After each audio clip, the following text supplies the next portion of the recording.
Broadcasting live from atop the Rocky Mountains, the crossroads of the West. You are listening to the Liberty Roundtable Radio Talk Show. Everybody in tech went to China. So did President Donald Trump. They didn't take me, though. Don't know what's going on.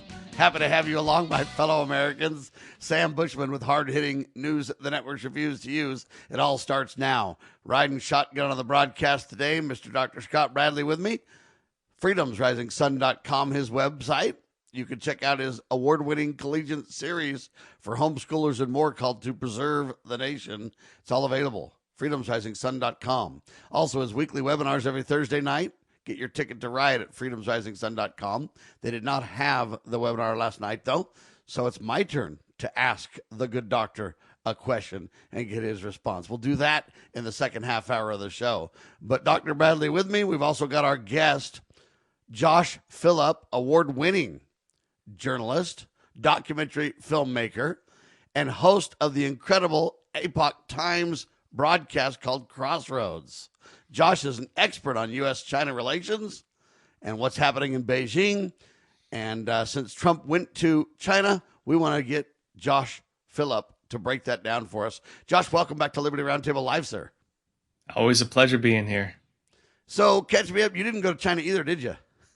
No, it would be a one-way trip for me. Yeah, they wouldn't let you leave, would they?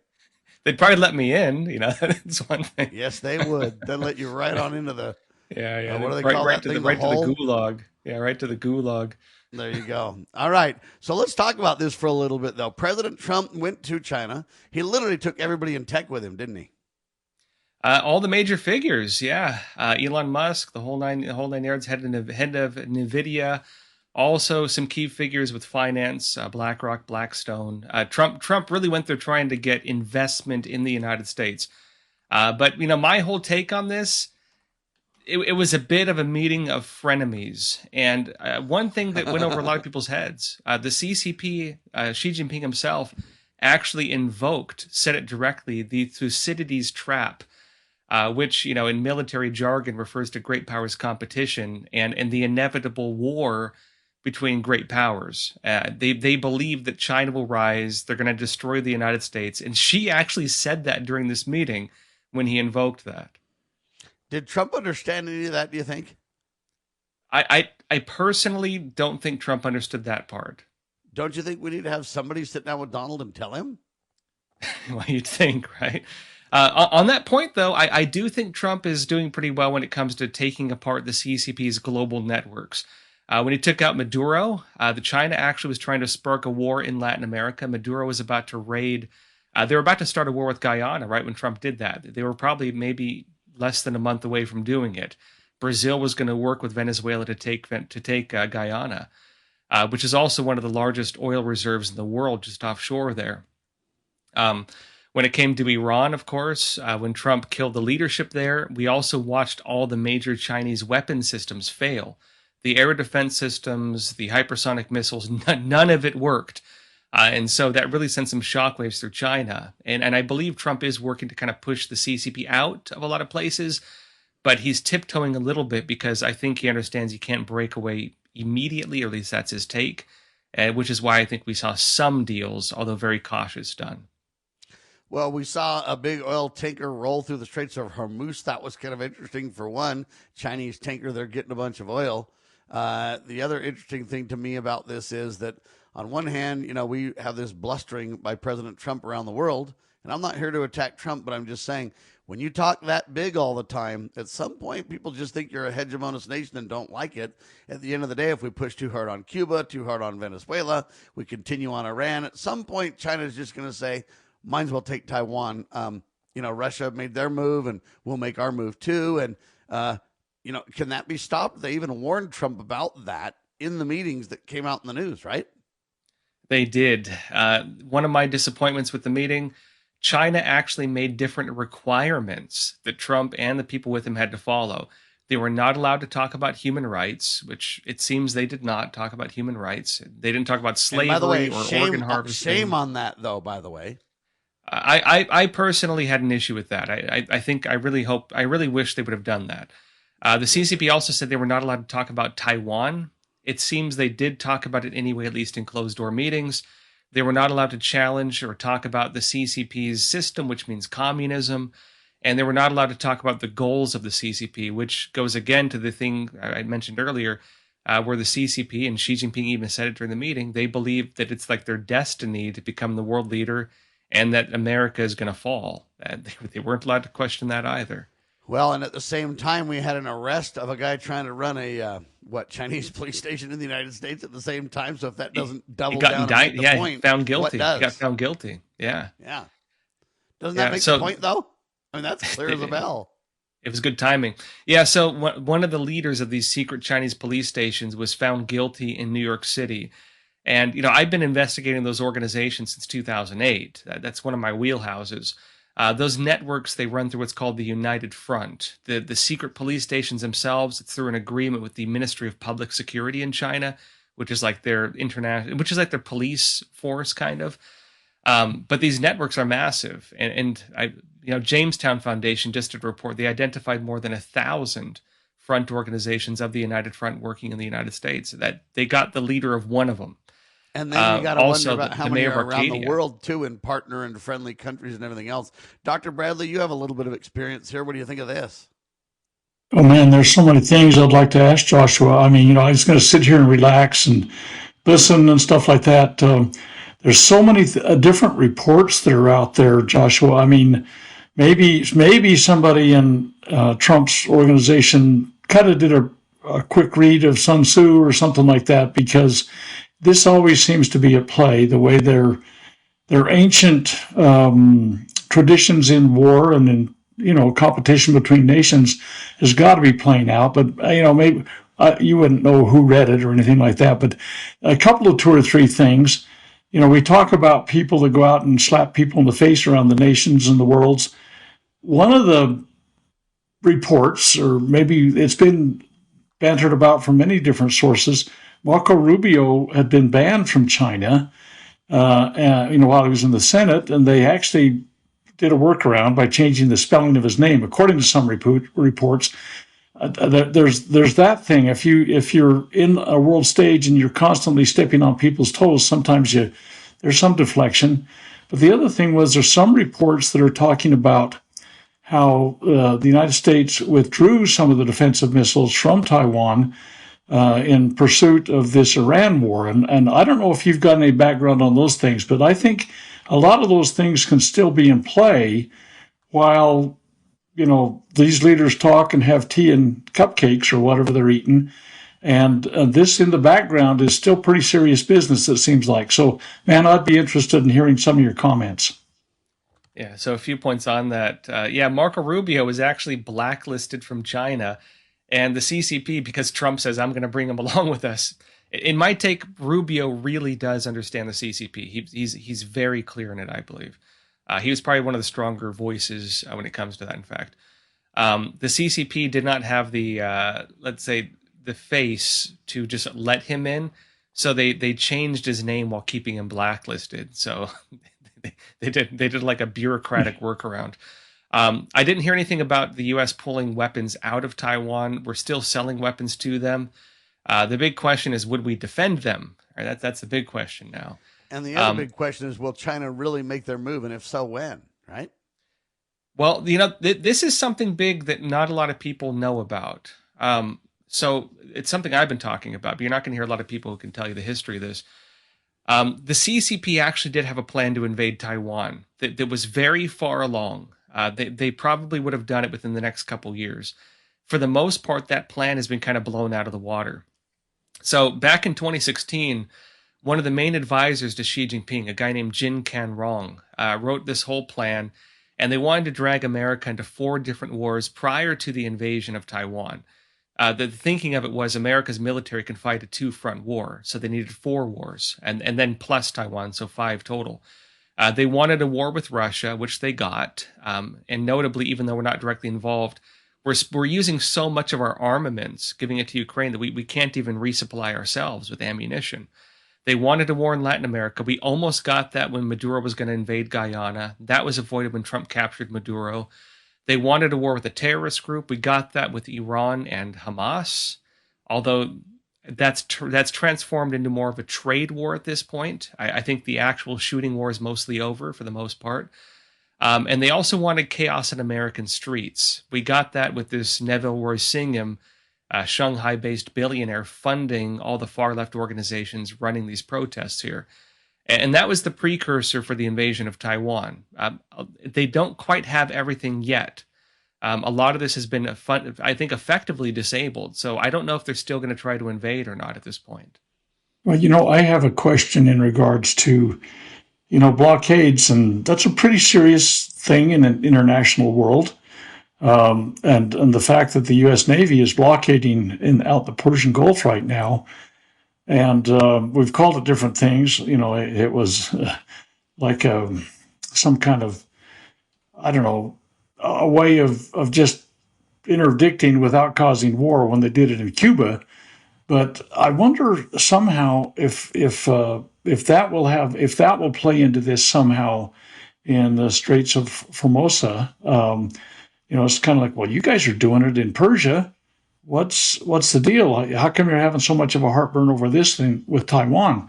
And I'm wondering what's your read on where these blockades, and if there's been a dynamic that's changed since this Iranian advancement or degradation, however people look at it. Yeah, well, I think what's interesting here is they've seen something, which is America can completely win the shooting war. We can fight a war. We had like one plane shot down. We rescued the pilot. We decimated their entire Air Force, their entire Navy, most of their military, full waves of their leadership. We also gave them a ton of our technology and capability knowledge along the way, right? We did also. We showed our hand. But what they found is this. They found that you can effectively win the shooting war, but an economic war can actually bring you to the negotiating table. And so they lost. I mean, in any conventional terms, they massively lost the war, but their economic lockdown is so effective that they actually might bring us to the table and make us agree to things we don't want to agree to the point where Trump had to put pressure on China, which I think was the purpose of his counter blockade, because that really only blocked the Chinese ships that Iran was letting through. About 90% of Iran's oil goes to China, of course. And so, that has been shown to be very effective. And to your point also, Dr. Bradley, there are different trade choke points. You mentioned Formosa, like Taiwan. A lot of trade goes through there also. China has what's called the string of pearls. Over the past, decade plus, they've been building military bases and economic infrastructure at all the major trade choke points in the world. And so they could enact something like we see in the Strait of Hormuz, globally, if they wanted to. And I think that's also something that's kind of coming front and center behind the scenes right now. Well, that's kind of one of the takeaways that I had of it, was that we have demonstrated our willingness to take this up a notch, if you will, with blockades and how that sits in the world stage. And in a way, it might be they got out of jail free card that said, well, you guys can do it, we can do this. And I think, as you point out, they probably have a lot of strategic choke points in terms of trade. They may not be little narrow passageways that happen between, belligerent nations, but the fact of the matter is they do have a huge footprint in the deep blue sea. And in fact, they have a much larger, Navy than we've got, if you consider all that the nation owns in terms of being able to travel the world's oceans. So I'm just, sometimes you have to wonder what's going through their mind as we pull things, if it's a one-upmanship that we just gave them permission in a way. Well, if we gave them a one-upmanship is the question, but then the question too becomes a timing issue. They've already documented 66 ways from Sunday their intentions. That is to get in a war and crush the United States. I mean, they've been blatant and in your face about that over many, many years. Most people don't realize it, but it's true. So the only real question is timing, right, Joshua? It is timing, and and that's the other thing too, is they did believe it was their time. When Xi Jinping invoked the Thucydides Trap, which he said during his introductory speech, that's what he was referring to as great power competition, and he believed the inevitable rise of China, the inevitable fall of the United States. Like he said this right in front of Trump. To Dr. Bradley's point too, yeah. So the strategy the CCP has for this, like the denial of passage. In the defense community, they call this A2AD. It's anti-access area denial. It's what they've been trying to establish in the South China Sea, basically, with these, they've been building artificial islands, militarizing the islands, using those as bases. And the concern is they could lock down entire regions using the same tactics as Iran. And maybe the same more thing effectively. we do as cities in terms of controlling traffic, they're doing on a global, across the sea basis, right? Oh, exactly. And they've seen now how effective that is. It seems like, I don't know, maybe I'm just trying to read too much into everything. That may be what an old curmudgeon does. But the fact of the matter is that if he was so bold in his opening remarks to kind of drop the gauntlet, if you will, it seems to me that they seem almost emboldened from everything.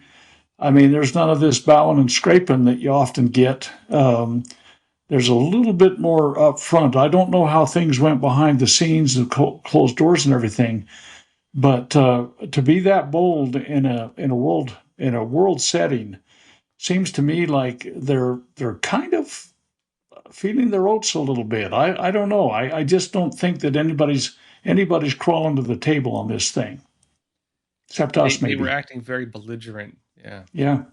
But no offense, why wouldn't they? We babbled around the world and told everybody that we're we can do whatever we want to. Nobody can stop us. And yet they're basically here to say not so. And factually, they've got a lot of the cards, whether we want to admit it or not. I do think it's a question of timing. I think it's a question of circumstance. What do you think we do now, or what should we be doing now, understanding this stuff, Josh? But Joshua, before you go with that, you can maybe weave into your answer a little bit. Behind the scenes, I mean, you're somebody that's kind of got your finger on this pulse a lot. But China behind the scenes has been putting together their transportation systems. Their roads and rails and all those kind of things, and there's a pretty strong indication that they've got alternative transportation capabilities. They don't have to go on this high risk oceanographic kind of trip every time. And this is I'm just wondering what you think about the strength of where they are right now with the offer alternative transportation systems they've got. And if that doesn't strengthen them to the point that they can be a little bit more affrontive. So sorry to interrupt, but man, there's so many things I'd love to talk to you about. We just probably don't have time, and I apologize for that. Yeah. So my take is this. The big issue is we think about war in a very two-dimensional way, a very shallow way through a lot of lenses. When America talks about war, we talk about going and blowing guys up and, blowing ships out of the water and counting bodies like we did in Vietnam and that kind of thing. China, when they talk about war, they're talking what they call unrestricted warfare, 72 categories of non-military warfare, trans-military warfare, and unconventional warfare. Economic war, business war, culture war. Warfare, right? Exactly. Psychological warfare, the war for narratives. They're talking about factories. They're talking about choke points. They're talking about, shutting down trade if they need to in a key point. A drug warfare, like them doing money laundering and supplying the drug cartels, for example, killing more Americans every year than the war in Vietnam, by the way. For them, that's war. And we're not thinking of war like that. And the other side, too, is, when it comes to, for example, what we're seeing right now with Iran basically bringing the world to a standstill and nearing a real economic and maybe even a food crisis when oil is cut off. They've also seen that they can put political pressure on the United States during an election season because they know that one party will fold if it means they're going to lose at the polls because people are paying too much for food and gas. So they're leveraging political warfare, economic warfare, and information warfare really in a way that's just as effective as a shooting war, or arguably more effective in some ways. Yeah, I would say that looking at all the dynamics, all the moving parts, if you will, we're losing this war.